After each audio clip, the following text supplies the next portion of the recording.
Hey Greyhound fans, we have a special guest here today, Assumption University alum and former football player Mike Yuva.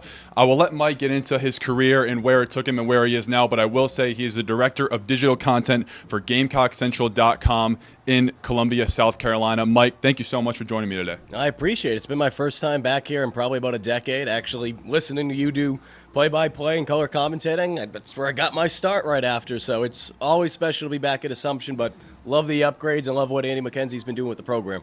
So I actually wanted to start with how you got started. I read about you started your own sports show here at Assumption. That seems to be a common trend for kids that want to get into sports media. You got to start it on your own. So with that, and how else did the school kind of help you get into that sports media industry? Yeah, I was very fortunate. We created the TV show Sports Talk with Reality in the U right here in the on campus here in the Media Center, and it turned into a 3-year project, and it was we worked with a lot of great people, a lot of great professors behind the scenes, and just people that worked in the Media Center like Tom Burke and Ted Haley. I mean, we worked with so many amazing people. It was incredible to be able to do that while juggling football because it was a lot. Ted and Tom could tell you there's many nights that I slept down there, but it also taught me the skills that I needed in terms of just being able to learn the little things on my own in comparison to when you do go to a bigger school, when you have an opportunity to go to a broadcasting school. I didn't have the chance to do that. I learned the skills hand-on with a lot of those guys, and it was a tremendous opportunity. Wouldn't change it for the world. I love it. So talk me through your career so far. Right now in South Carolina, you've also had stints here in Boston with WBZ as a sports anchor reporter. So just talk me through Assumption to where you got today. Yeah, right after college, I worked at ESPN Boston covering high school sports in this state. Did a little color commentating and play-by-play for Assumption. From there, got my first TV job down in Greenville, Mississippi. Was there for about 15 months. Moved to Columbia, South Carolina in 2016. Was there for 5 years. The Gamecock Central job came up, which, as we know, streaming continues to grow. So I moved over, did the same things I did for TV for them. And then about a year ago, WBZ in Boston, they reached out. They said, hey, how would you like to cover the Patriots for a season? It was a temporary job. It was incredible doing that, covering Bob Chesney, my old college coach, who's now at Holy Cross, and the season that they had, and obviously the job he's been able to do since getting there. So to be able to juggle both jobs last year was a lot of work, but it was a dream come true, and maybe we'll be back up in Boston one day.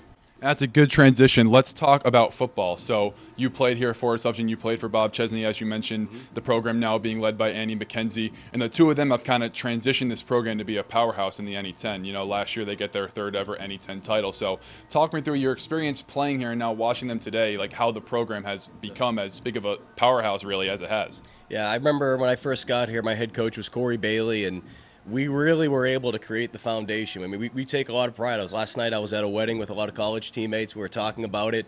2010, we were able to start the year off 4-0. We're the only team that year since then that has beat an FCS program. We beat 2 FCS programs in a span of 4 games. We beat Fordham and we beat Wagner, and it was incredible. And to see what's gone on since then, the players they've been able to recruit, obviously Bob Chesney did a tremendous job as well, and Andy's done a good job of keeping it going.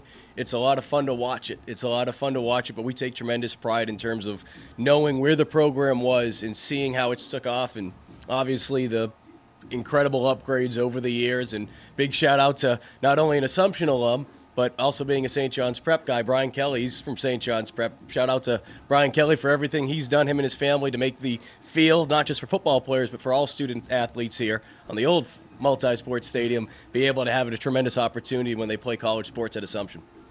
Mike, when I was doing a bit of research on you, I was a bit impressed. Not one, you have 2 sportscasting Emmys. I mean, I didn't even know there was an Emmy for sportscasting, and you have 2 of them. Just tell me about that experience, like finding out you're nominated, finding out you've won. Just how great did that feel? Oh, it was incredible, especially, like I said, the fact that a lot of the things that I had to do, it was kind of on my own here, right? We didn't go to a big broadcasting school, didn't have the internships because I was doing football in the spring football. And I was very fortunate. One story that I always tell people is my senior year, it was 2013 when the Red Sox won that World Series that year. Bob Chesney changed the entire schedule for practice that day because mainly I was special teams. And he had all the special team stuff at the beginning so that I could go to Boston to interview Jared Saltalamacchia.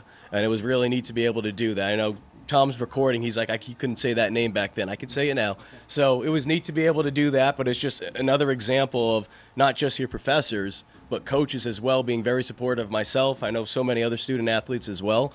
And then again, just taking the lessons that I learned here. I got hurt more times than I can remember, and learning, like, every time that you got knocked down, it's like, all right, I'm not going to be the starter this year because I got hurt, got to build myself up.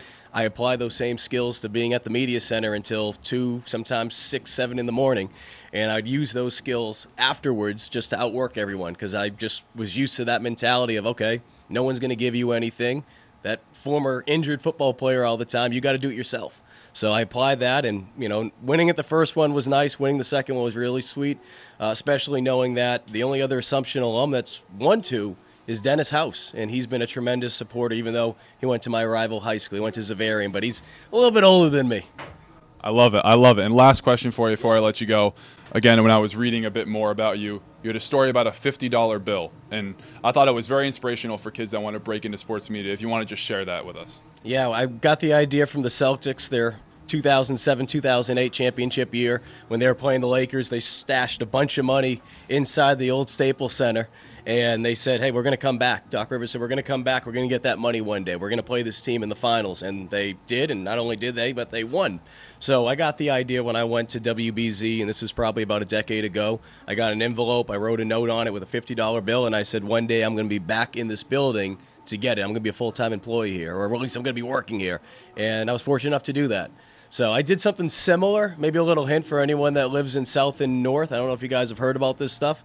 A lot of the students in years past, going back to the 80s and 70s, a lot of them stuff in the ceiling. So if you're in North and South, go check that out. I know my dorm room, North 306, we stuffed a bunch of stuff up there. Not money, sorry, but go check those ceilings out. But yeah, I mean, that was something that I did, and it was a constant reminder of I want to get back and grab what's mine, which was that 50. Unfortunately, they didn't do any renovations, and some guy named Bob, like an electrician, got the $50 bill to go buy some drinks. So fortunately, he was still there. I love it. I love it. Well, thank you so much for taking the time to speak to me. It was great to learn about that insight, and I appreciate you being here, man. Hey, keep enjoying it, man. Keep enjoying the journey. Enjoy doing stuff like this, and anyone that goes to Assumption, take advantage of just the small community. I mean, there's something special about it. When you go anywhere across the country and you see that Assumption A, or you see that Greyhound logo, it sticks out to you. It is special after you leave here. So very grateful for my time here. Matt Laboissonniere with Mike Uva. Greyhounds up 17-7 when we come back.